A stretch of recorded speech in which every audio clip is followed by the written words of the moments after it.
masasabi mo sa mga taong hindi marunong magbayad ng utang?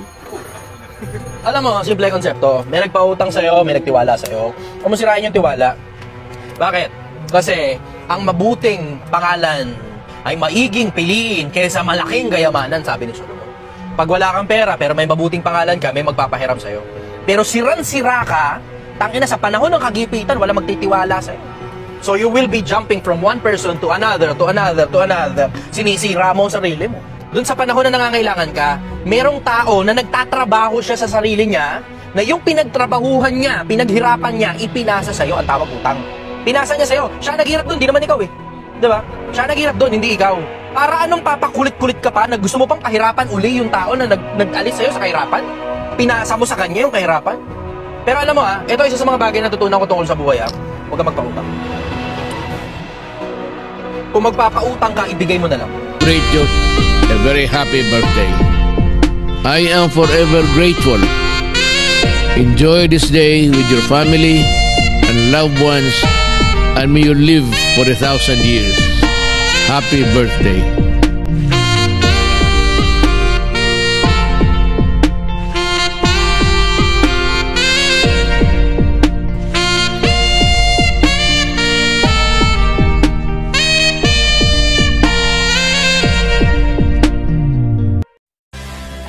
Nagtanong sila sa akin kung ano daw magandang games pag family reunion. Ang sabi ko, agawan ng lupa.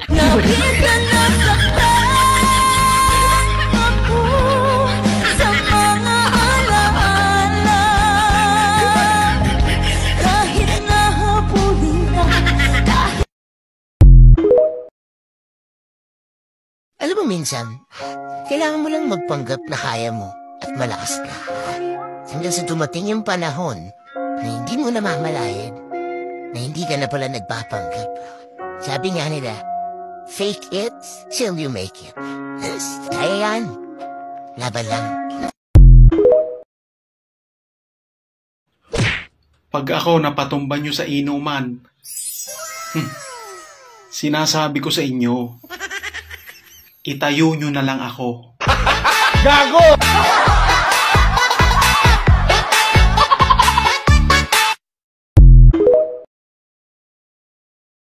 Kung isa-isahin natin at susweldohan natin ang ginagawa ng mga nanay natin, baka marami sa kanila ang noon pa'y iyayamanin na.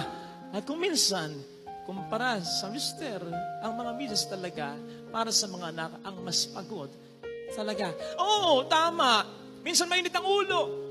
Oo, minsan nagre-reklamo. Tao lang din naman, napapagod din yan. Dumadaing lang, pero hindi ibig sabihin, sumusuko na ang mga yan.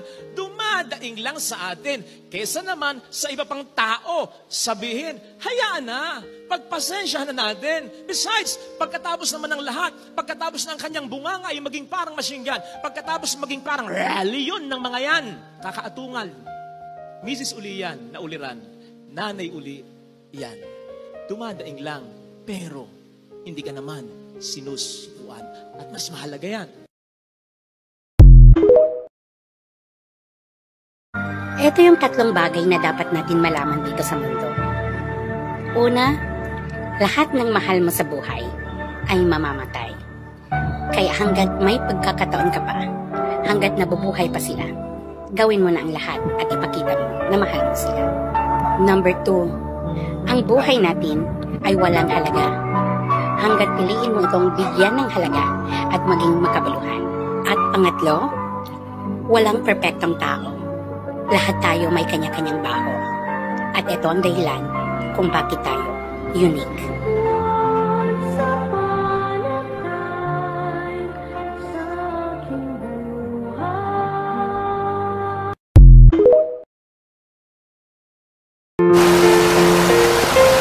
You know what?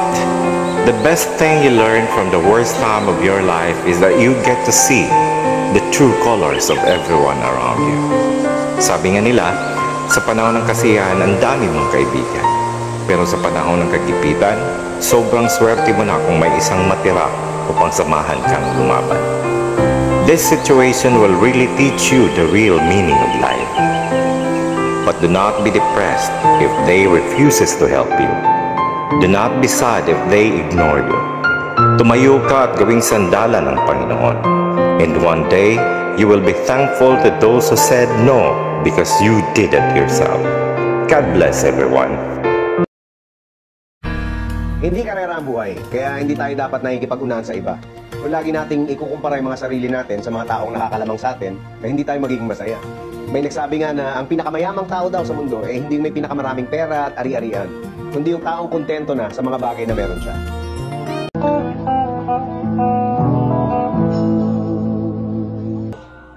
Kahit na maglulupa ako, kahit kung tawagin nyo kami hampas lupa, meron kaming prinsipyo, meron kaming paninindigan.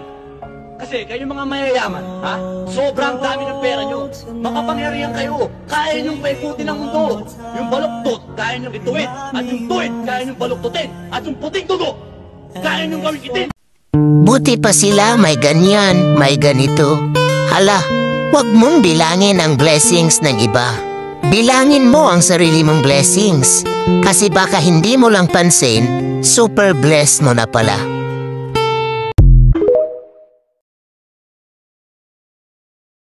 Isang bagay na hindi ko talaga pinopost sa social media. Alam mo kung ano? Pera. Kasi wala naman ako nun eh.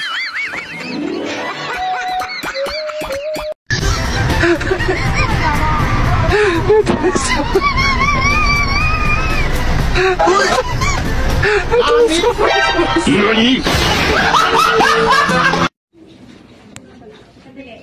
Yung endorse na sa mother siya kasi baby, alam niyo na? Wala siyang ID. Hi! Say hi! Ay, sandali, bakit siya? Opo, ito na po yung pagsusuka ko. Ito na po yung pag-i-crave ko ng mga pagkain hindi naman available. Ito na yung pagwiwi ko ng madalas, lalo na kapag madaling araw. Ito na siya. O, diba? You're my sweetest addiction. You're my strongest inspiration. And I love you. It's true. There's no mountain I could not climb as long as you are mine. And I thank you for being you. Hi, baby. Kadagdede ka. Kadagdede ka. Ay no, buya mananda ate mo. Tiksa man dya tibidan. Naisturbo turog mo. Ay no, pimo. Ay no. Ay no. Kadagdede ka. Kaya tapadid yan kawan.